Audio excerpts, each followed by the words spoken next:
Bueno, a continuación presentaremos el tema de administración de procesos y del procesador. Los integrantes del equipo son mi compañero Luis Antonio Cocolici Carvajal, mi compañero Luis Emanuel Ávila León, mi compañero Josué Martínez Reyes, mi compañero Giovanni Eduardo Arellano Hernández y su servidor José Valentín Chicha Montalvo. Bueno, continuando. El concepto de proceso. El proceso no es nada más que un programa en estado de ejecución. Este proceso consiste en varias partes, ya que es una instrucción de un programa destinada a ser controlada por el procesador y también su memoria de trabajo, es decir, es una memoria que fue reservada para dichos contenidos que se utilizará, y también es otra información que permitirá al sistema operativo planificar ciertas operaciones a realizar a futuro. Pasando los estados o transiciones de los procesos, esto puede ser de dos tipos, ya puede ser de tipo activo o de tipo inactivo. El activo es aquellos que compiten con el procesador o están en condiciones de hacerlo o en espera de, que se dividen en tres tipos, ya puede ser de ejecución, que es aquel que se encuentra bajo el control del procesador actualmente y en estado de corrimiento. El preparado es aquel que ya se encuentra listo para ejecutar, pero ha pasado por algún tipo de cola o espera para que pueda ser ejecutado.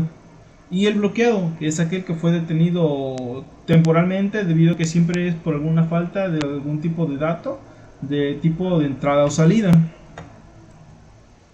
Los inactivos son aquellos que no pueden compartir por el procesador, pero mediante ciertas operaciones pueden volver a hacerlo, como puede ser del tipo suspendido bloqueado, que es aquel que para sus procesos pero sigue manteniendo el estado preparado.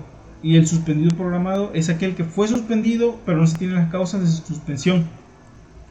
Continuando con las transiciones, son procesos que se pueden dividir de varias formas y vamos a presentar varios de sus transiciones y sus estados. Como por ejemplo, la transición son ciertos procesos que se van a realizar conforme vayan avanzando, como se muestra a continuación. El proceso de un estado a otro, el proceso que bloquea una entrada, el planificador que llega a escoger incluso a otro proceso o el planificador que llega a escoger ese proceso, y la última es la entrada que vuelve a estar disponible para ese proceso. Y los estados que presenta son del tipo de ejecución, que es en realidad cuando el CPU se encuentra activándolo en ese preciso momento. El bloqueado, que es incapaz de ejecutarlo algún evento hasta que sea del tipo externo. Y el que se encuentra listo, que está ejecutable, que se detiene temporalmente para permitir el acceso de otros procesos que se lleguen a realizar en ese momento o necesiten realizarse. Bueno, continuando. Procesos ligeros, hilos o hebras. Un proceso ligero, thread o hebra, es un programa en ejecución que comparte la imagen de la memoria y otras informaciones con otros procesos ligeros. Sus características principales son que se comparten recursos. La comparación de la memoria permite que las hebras pares comuniquen su información sin ningún mecanismo de comparación que se encuentra dentro del sistema operativo. La conmutación de contexto es más rápida gracias al extenso compartir de recursos. No hay protección entre las hebras. Una hebra puede escribir en la pila de otra hebra del mismo proceso. Y eso sería todo. A continuación les hablaré de concurrencia y secuenciabilidad, conceptos que componen el tema número 4 de la unidad 2. Empecemos por concurrencia. La concurrencia consta o se refiere a las actividades o procesos que se ejecutan simultáneamente, es decir, arrancan de forma paralela. Esto es un concepto meramente lógico, ya que no toma en cuenta componentes físicos como lo serían los procesadores presentes en el equipo. Existen varias razones para permitir la ejecución concurrente. Esta es una herramienta que proporciona grandes ventajas, como por ejemplo compartir recursos tanto físicos como lógicos, aunque hay que tener cuidado de que no se produzca algún deadlock y los procesos queden bloqueados y se excluyan mutuamente del recurso. Permite acelerar cálculos debido a que como los procesos arrancan de manera simultánea, no ejecutamos uno y después esperamos para que haya espacio para que se ejecute el siguiente. No, permiten la modularidad y la comodidad. Comodidad porque realmente varias aplicaciones, aplicativos que usamos en la vida cotidiana, traen por detrás lo que serían hilos y estos a su vez traen como base el concepto de concurrencia. Secuenciabilidad. ¿Qué es la secuenciabilidad? Los archivos tienen secuenciabilidad cuando estos archivos, la información que contienen, puede leerse y escribirse empezando desde el principio del archivo. ¿Qué conlleva? Conlleva tomar en cuenta alguna serie de consideraciones de sus características, como por ejemplo la escritura de nuevos datos siempre se hace al final del archivo, porque ya está el contenido, escribimos desde abajo donde se quedó el archivo. Y para leer una zona concreta del archivo hay que avanzar siempre. Por ejemplo, si la zona que está antes de la zona actual de lectura, será necesario rebobinar el archivo, regresarnos. Y que los ficheros solo se pueden abrir para lectura o para escritura, nunca de los dos modos a la vez. Es decir, o toca leer el archivo o toca escribir en él. Dos procesos diferentes. Y por mi parte, esto sería todo. Muchas gracias.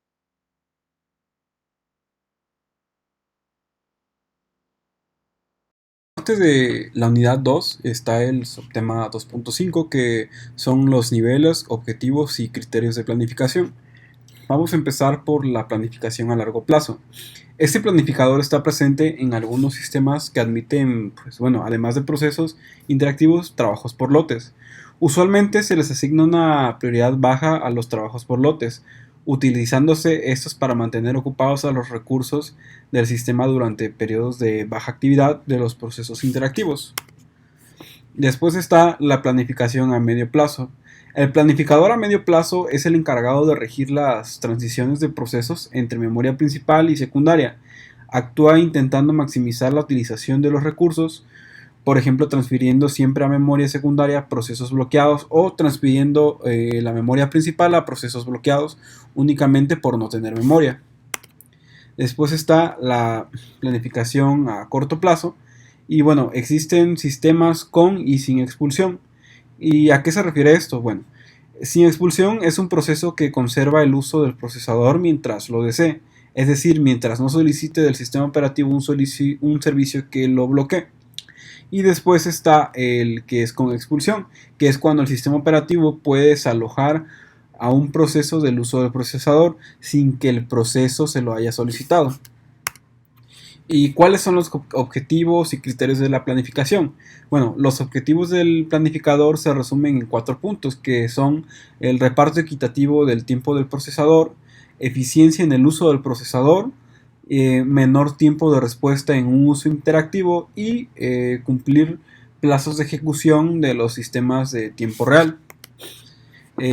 Esto también se debe tomar cuenta que es una disciplina, esto de la planificación, y hay 3 cosas muy importantes: que debe ser equitativa y que se debe de tratar a los procesos de la misma forma y no aplazar indefinidamente ningún proceso. Debe ser eficiente, esto quiere decir que debe maximizar el uso de los recursos, tales como intentar que la ocupación de la CPU sea máxima y lograr un tiempo bueno de respuesta. Técnicas de administración del planificador. Existen ciertos algoritmos utilizados para planificar la CPU y la elección de uno de estos o de la mezcla de estos depende de decisiones de diseño. El primero es la planificación primero en llegar, primero en salir, FIFO. En este los procedimientos son despachados de acuerdo al orden de llegada a la cola de listos. Una vez que un proceso tiene el CPU, se ejecuta su terminación. Es decir, esta planificación es no apropiativa, es justa en el sentido formal, pero algo injusta porque los grandes procesos hacen esperar a trabajos pequeños y los trabajos sin importancia hacen esperar a los trabajos importantes. Después tenemos la planificación por prioridad al más corto. La disciplina del trabajo más corto primero es no apropiativa y en ella el trabajo o proceso con el tiempo estimado de ejecución hasta terminación más corto es el siguiente a ser ejecutado. El SJF reduce el tiempo de espera de los procesos. Sin embargo, esta tiene una varianza mayor que en FIFO, sobre todo para los trabajos largos. La SJF favorece a los procesos cortos a costa de los procesos largos. Además de selecciona los trabajos que serán atendidos y que dejarán el sistema lo antes posible. Planificación, el siguiente correlación de respuesta máxima, HRN. Este corrige algunas de las debilidades del SJF, del que hablamos anteriormente, tales como el exceso de prejuicio hacia los procesos largos y el exceso de favoritismo hacia los nuevos trabajos cortos. Esta es una disciplina no apropiativa. La prioridad de cada proceso en esta función no solo del tiempo de servicio del trabajo, sino que también influye la cantidad de tiempo que el trabajo ha estado esperando ser servido. Cuando un proceso ha terminado, o sea, ha obtenido la CPU, corre hasta terminar. Y bien, ¿cómo se evalúan estas estrategias para poder ser elegidas? Primero es por el porcentaje de utilización de la CPU. O sea, la CPU es un recurso caro que necesita ser explotado. Los valores reales suelen ser entre un 40 o 90%. Después es por rendimiento. Primero hay que ver qué es una ráfaga, y una ráfaga se define como el periodo de tiempo en que un proceso necesita la CPU, y el rendimiento se mide por el número de ráfagas por unidad de tiempo. Después es el tiempo de espera, es decir, el tiempo que una ráfaga ha permanecido en estado listo. Después es el tiempo de finalización. En este es el tiempo transcurrido desde que una ráfaga comienza a existir hasta que finaliza. Y la penalización, que es una medida adimensional que se puede aplicar homogéneamente a las ráfagas independientemente de su longitud.